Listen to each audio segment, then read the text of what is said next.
नमस्कार। Capital TV का खास शो राहुल का अग्निपथ देख रहे हैं आप। मैं हूं आपके साथ पूजा। मोदी सर ने मानहानि का मामला जो राहुल गांधी के साथ साए की तरह चल रहा है। कई राज्यों में मामला दर्ज है और हर जगह राहुल गांधी फंसे हुए हैं। पर आज मोदी सर ने मानहानि केस में झारखंड हाईकोर्ट ने राहुल गांधी को थोड़ी राहत जरूर दी है। हाईकोर्ट ने राहुल गांधी को राहत देते हुए उनके खिलाफ कोई भी दंडात्मक कार्रवाई करने पर रोक लगा दी है। साथ ही इस मामले में अब अगली सुनवाई 16 अगस्त को होगी। तो ये पूरी राहत तो नहीं है, पर कार्रवाई पर फिलहाल रोक है। पर कल का दिन राहुल गांधी के लिए भारी है, क्योंकि गर्मी की छुट्टियां खत्म हो चुकी है। गुजरात के हाईकोर्ट में कल राहुल गांधी के मोदी सर ने मानहानि मामले में फैसला आने वाला है, जिसमें राहुल गांधी पर कोई रहम नहीं बरती जाएगी। तो आज इसी पे चर्चा करेंगे। बातचीत के लिए मेरे साथ स्टूडियो में मौजूद हैं कैपिटल टीवी के एग्जीक्यूटिव एडिटर राजीव जी। राजीव जी, बहुत बहुत स्वागत है आपका। धन्यवाद। आज राहुल गांधी को झारखंड से तो राहत मिल गई, पर क्या कल गुजरात से मिल पाएगी? देखिए, राहत नहीं कह सकते इसको। जिस तरीके से झारखंड हाई कोर्ट में ये गए, उससे पहले ये पटना हाई कोर्ट में भी गए थे। यानी कि एमपी एमएलए कोर्ट का मामला है, जिसमें राहुल गांधी को व्यक्तिगत पेशी के लिए बुलाया गया था। और ये दोनों ही जगह पर जो मोदी सरनेम का मामला चल रहा है एमपी एमएलए कोर्ट में, उसको लेकर ये हाई कोर्ट गए कि हमें इस मामले में पहले ही सजा सुनाई जा चुकी है, इसलिए इन दोनों मामलों को खत्म किया जाए। अलग अलग राज्यों में कम से कम इस मामले में मानहानि का केस दायर नहीं होना चाहिए। लेकिन दोनों जगह के हाई कोर्ट ने क्या कहा? पहले पटना हाई कोर्ट ने व्यक्तिगत पेशी से इनको राहत दी थी, लेकिन मामला खत्म नहीं किया गया है। इस पर पटना हाई कोर्ट में आगे सुनवाई होगी।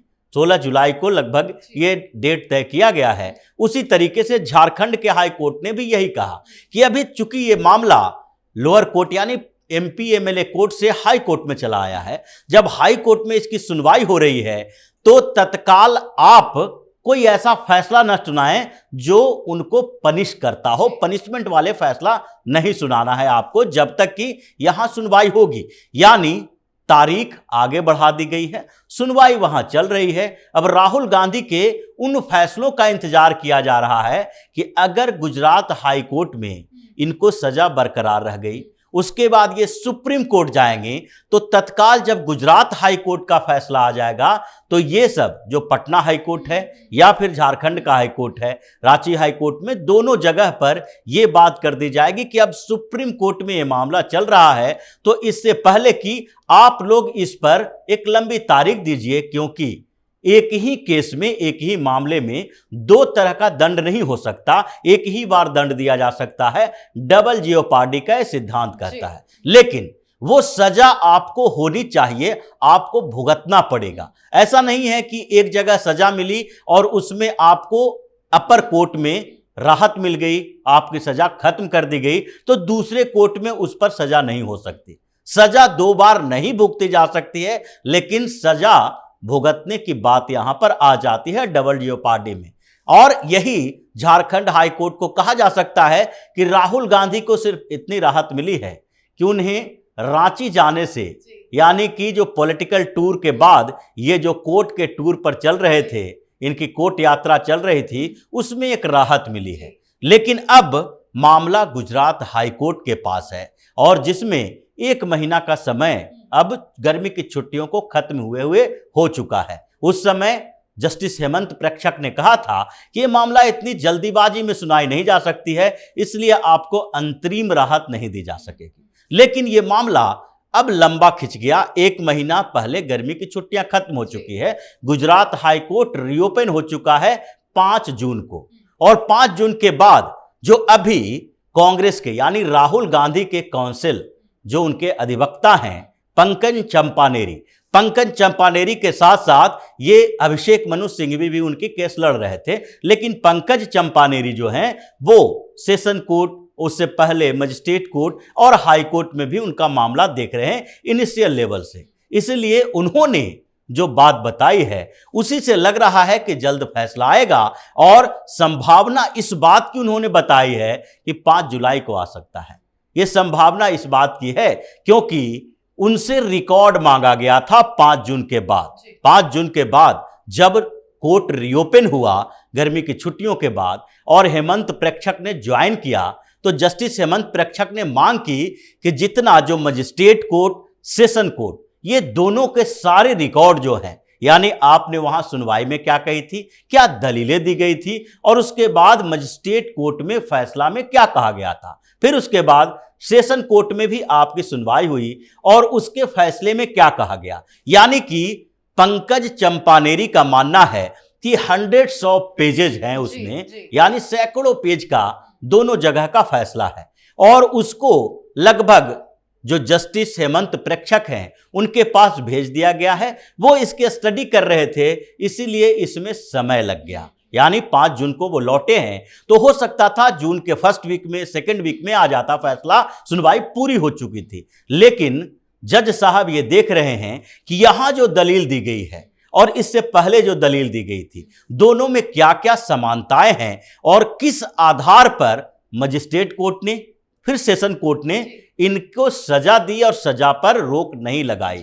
अब ये मामला जो गुजरात हाई कोर्ट का है, उसमें ये सारे रिकॉर्ड्स लगभग खंगाल लिए गए हैं और संभावना इस बात की है कि 5 जुलाई को बेंच बैठे तो हो सकता है फैसले का अनाउंसमेंट हो जाए, और जो इस बीच अंतरिम राहत, उसके बाद जो जज ने उस समय कमेंट किया था, ये सारे मामले को देखे और इनके दलीलों को देखे, जहां से मजिस्ट्रेट कोर्ट से शुरुआत होती है, सेशन कोर्ट होता हुआ गुजरात हाई कोर्ट में पहुंचता है। अगर ये सारे मामलों में इन लोगों को 2 जगह से राहत नहीं मिली और हाई कोर्ट में उसी दलील को आगे बढ़ाया गया था, और जो जो मामला अभिषेक मनु सिंघवी ने उठाया उस पर जो टिप्पणी थी, और जो पूर्णेश मोदी के वकील और सरकार के तरफ से वकील, जो दोनों वकील थे, उन लोगों ने जो इनके सारे तर्क के बाद ये बात कही कि राहुल गांधी अभी भी ये बात स्वीकार नहीं कर रहे हैं कि उनको जो सजा मिली है वो उनके कामों के कारण, उनके बयानों के कारण कोर्ट ने दिया है। ये राजनीतिक फैसला नहीं है। ऐसा नहीं है कि सरकार ने उनको सजा दी और उसी के कारण उनकी सदस्यता खत्म हुई है। लगभग 100 दिन हो चुके हैं। 23 मार्च को यह फैसला आया था। 23 मार्च के बाद 24 मार्च को सरकार का नोटिफिकेशन आया था कि इनकी संसद की सदस्यता 23 मार्च से, यानी जिस दिन फैसला आया उसी दिन से खत्म मानी जाएगी। और 100 दिन के बाद यह माना जा रहा है कि अब अगर गुजरात हाई कोर्ट का फैसला नहीं आया तो इसका मतलब है कि 3 महीना से ज्यादा समय हो गया। 6 महीना के अंदर उपचुनाव भी कराना है, और गुजरात हाई कोर्ट के फैसले पर यह निर्भर करता है कि आगे चुनाव आयोग क्या कार्रवाई करे, आगे वो एक्टिविटी कैसे करे। जी, मतलब जो अलग अलग राज्यों में राहुल गांधी के खिलाफ मामले दर्ज है, अगर उसमें थोड़ी बहुत राहत भी मिल जाती है उसका कोई फायदा नहीं होगा, क्योंकि असली जो कार्रवाई होनी है वो गुजरात में होगी। बिल्कुल, क्योंकि अलग अलग मामले जो चल रहे हैं सारे स्टेट में, वो डिपेंड करता है कि वो जो पहली सजा इस मामले में मिली है वो सजा राहुल गांधी एक्सेप्ट करके जेल के अंदर जाते हैं, या उसके ऊपर फैसला अंतिम अदालत यानी सुप्रीम कोर्ट में उनके पक्ष में या खिलाफ आता है। अगर उनके पक्ष में फैसला आ गया तो फिर रांची के पीएमएलए अदालत जो है, एमपी एमएलए अदालत, या पटना का एमपी एमएलए अदालत इस बात के लिए स्वतंत्र होगा कि अपने तरीके से फैसला दे। अगर वहां से फैसला फिर गुजरात के मजिस्ट्रेट कोर्ट की तरह आता है तो फिर इसको लेके राहुल गांधी को हाई कोर्ट से सुप्रीम कोर्ट तक का चक्कर काटना पड़ेगा। राहुल गांधी के वकील की तरफ से जो दलीलें दी जा रही हैं बार बार, उससे लग तो नहीं रहा कि राहुल गांधी बच पाएंगे। देखिए, हाई कोर्ट में तो लगभग नामुमकिन माना जा रहा है ये कि राहुल गांधी को कोई राहत मिलेगी, क्योंकि हाई कोर्ट पहले भी ऐसे मामले, जितने भी पहले मामले आए हैं उसमें भी यही आदेश पारित किया है कि आपने गलत किया है। कंप्रोमाइज एक थ्योरी है, कंप्रोमाइज आप कर सकते हैं। तो कंप्रोमाइज जो किया जाएगा, पूर्णेश मोदी उसके लिए तैयार नहीं होंगे, क्योंकि ये पूरे मोदी कम्युनिटी का मामला है। पूर्णेश मोदी या फिर जो बिहार में या फिर झारखंड में ये मामले दर्ज हुए हैं, वो लोग रिप्रेजेंटेटिव हैं। वो बता रहे हैं कि हम पूरे मोदी कम्युनिटी के तरफ से ये मामला दर्ज किए हैं, जो मेरे ऊपर भी लागू होता है क्योंकि मेरा सरनेम भी मोदी है। और जब हम बाहर जाते हैं तो राहुल गांधी की वो बातें कहीं भी हमारा पीछा करते रहती है कि सारे मोदी सरनेम वाले चोर हैं, और उसमें हम भी शामिल होते हैं। इसलिए व्यक्तिगत सिर्फ मानहानि नहीं है, ये पूरे कम्युनिटी के तरफ से है जिसमें वो भी शामिल है। तो कॉम्प्रोमाइज तो होगा नहीं। और उसमें अगर फैसला राहुल गांधी के पक्ष में होना होता, यानी कि जज साहब को यह लगता कि यह मामला सामान्य है, निचली अदालत ने गलत फैसला दिया है, जैसा ये बार बार जिक्र कर रहे थे कि मैक्सिमम पनिशमेंट क्यों दिया जाना चाहिए, जबकि ये दलील वहीं खारिज हो गई थी सेशन कोर्ट में कि मैक्सिमम पनिशमेंट इसलिए क्योंकि मैक्सिमम पनिशमेंट के लायक काम इन्होंने किया और ये कोई साधारण व्यक्ति नहीं है, ये कांग्रेस के पूर्व अध्यक्ष हैं, उस समय अध्यक्ष थे और कांग्रेस के अध्यक्ष होने के नाते इतने बड़ी पार्टी और करोड़ों जो उनके कार्यकर्ता है उसको वो रिप्रेजेंट करते हुए ये बात कही है, तो इसलिए इनकी जिम्मेदारी बड़ी होती है, तो पनिशमेंट भी मैक्सिमम होना चाहिए। तो यही दलील हाईकोर्ट में भी है। तो इसका मतलब है कि फैसला आएगा, स्टे नहीं मिलेगा, राहुल गांधी की मुसीबत बढ़ेगी और उसके बाद सुप्रीम कोर्ट एक रास्ता बचता है जहां पर राहुल गांधी जा सकते हैं। उसके बाद जो कांग्रेस में मंथन चल रहा है, इसी बात को लेकर चल रहा है कि अब आगे क्या होगा।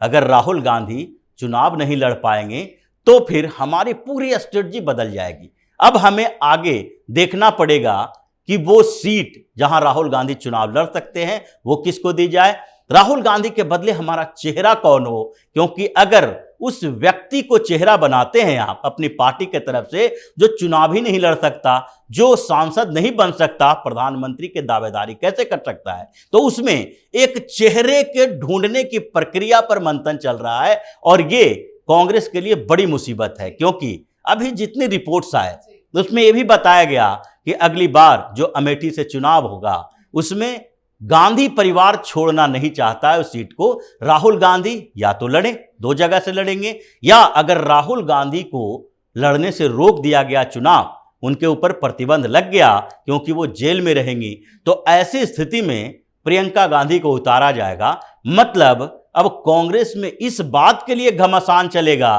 कि अगर चेहरा अचानक से बदलता है तो राहुल गांधी के बदले प्रियंका गांधी आएंगी।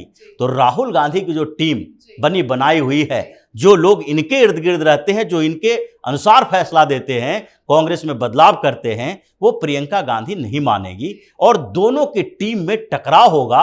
विस्फोटक स्थिति कांग्रेस में आने वाली है। बहुत बहुत धन्यवाद सर समझाने के लिए। तो आज तो फिलहाल राहुल गांधी बच गए। आज झारखंड हाईकोर्ट से राहत जरूर मिली है, पर गुजरात हाईकोर्ट से बचना काफी मुश्किल है। राहुल गांधी को सूरत की अदालत की तरफ से 23 मार्च को 2 साल की सजा सुनाई गई थी, जिसके बाद सुप्रीम कोर्ट के एक फैसले के आधार पर लोकसभा स्पीकर ने उन्हें अयोग्य करार दे दिया, जिसके बाद सांस दी गई, बंगला गया। अब फैसले का इंतजार है जिसमें अब जेल जाने की बारी है। अब देखना होगा राहुल गांधी इस मुसीबत से कैसे बाहर निकलते हैं। आज के हमारे शो में फिलहाल इतना ही। देखते रहिए कैपिटल टीवी। नमस्कार।